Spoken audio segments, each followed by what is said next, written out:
So I'm going to go through this really quickly. I want to make sure we stay on time to have plenty of question and answer. So the financial aid, or what we call the various different support, financial support processes, this is a quick reference.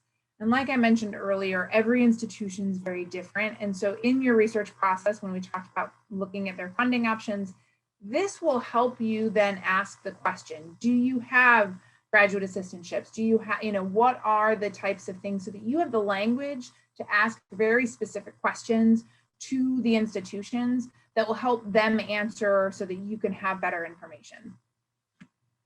So graduate assistantships, or they call them GA-ships a lot of times in the US, are generally, and again, every institution is different, but full-time, and they're generally assigned to a faculty member or a research project, a project in general that helps the institution. So you're really giving your time and expertise, and then they are in turn either paying full tuition, giving you a stipend, giving you housing. It's a wide variety of ways of remuneration that they're going to give you.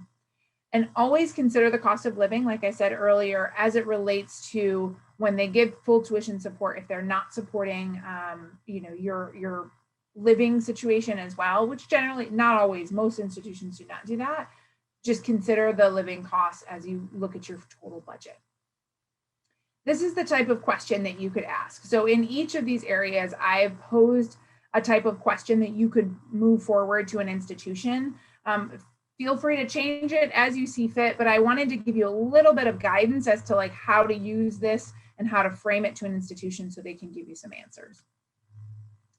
Graduate worker positions, or they're called graduate student workers, they're a little bit different because they're generally, they vary greatly on the hourly expectations. So some of them require 20 hours, some of them are anywhere from 10 to 20 hours, and then they can be full-time, and they can be usually doctoral or master's level.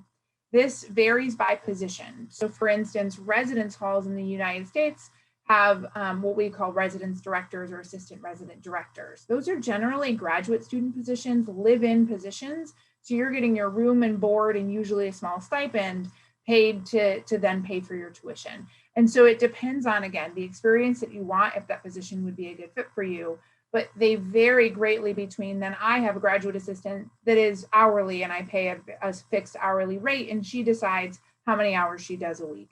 And so it depends greatly on how they are funded. So how to learn about the hourly positions and when they're available. So for instance, in the School of Education at VCU, I will run a GA interview week for all of my admitted students. And this gives them opportunities to meet people across campus for those graduate worker positions. Do they have a similar process? Do they automatically assign you to a graduate worker position? So that's sometimes embedded in the process as well. Fellowships or fellows. Generally, almost always it is going to be full-time. Usually it has very specific responsibilities. Fellowships can sometimes mean that you have to produce research. Sometimes fellowships don't have a lot attached to them. So it really depends, because some fellowships sort of feel more like a graduate assistantship position and they're called a fellowship. Some are more, you are a fellow and you're going to present twice a year because you have a specific expertise, and that is what you're here to do. And there's not much more attached to that. So it really depends. And you want to look at different fellowships as it relates to what the content area and then what the expectations are as well. Scholarships. So scholarships will vary across every single school in every way. So just asking about scholarships, what are available for international students, will help get you a little bit more information about when to apply. Are they available for new incoming students or just continuing students?